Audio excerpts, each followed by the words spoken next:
Война. День 399. Ситуация на фронтах. Многие аналитики отмечают, что российское наступление выдохлось, и теперь россияне, если и атакуют, то гораздо меньшими силами и скорее более локально. И в самом деле, если посмотреть на карту, то за последнюю неделю продвижений практически не произошло, и линия фронта остается стабильной. В то же время украинская армия все больше пополняется западной техникой, а экипажи заканчивают обучение. Так известно о прибытии в Украину танков Challenger-2 и Leopard-2, боевых машин пехоты Marder и бронетранспортеров Striker. И вероятно мы это все вскоре увидим на линии фронта. По мнению большинства военных аналитиков, вероятным направлением украинского наступления будет юг, с целью перерезания сухопутного коридора в Крым. Но российское командование тоже это понимает и усиленно наращивает линию обороны на данном направлении, дабы помешать украинским войскам достичь успеха.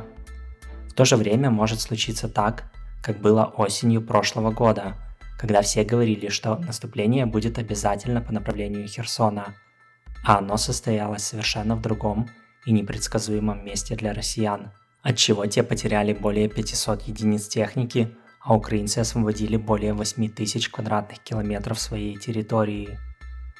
Новое наступление также может произойти в непредсказуемом месте и времени, а целью его может быть не столько освобождение территории, а разбитие, уничтожение и пленение российских войск, что приведет к лавинообразным последствиям. Восток. Продолжаются приграничные обстрелы Черниговской, Сумской и Харьковской областей. На линии Сватово-Кременная идут локальные бои, но линия фронта остается стабильной. На правом берегу Северского Донца украинский генштаб сообщает о отражении атак на Белогоровку и Верхнекаменское.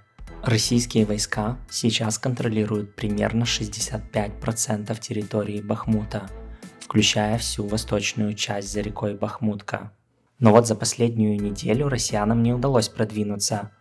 На севере города фронт проходит через завод цветных металлов, а на юге по улице Мариупольской.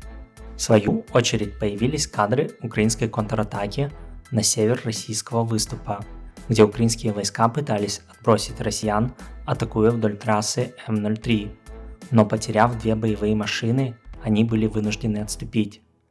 Дальше бои в районе Авдеевки. Россияне планомерно уничтожают город с помощью авиации и артиллерии, но продвинуться ближе не могут. Бои идут на подступах. Продолжаются бои в Марьинке и в районе Угледара, но продвижения не произошло, как и дальше по линии фронта, хотя обстрелы там не прекращались. Ночью россияне обстреляли больницу в Херсоне, но, к счастью, на сей раз обошлось без пострадавших.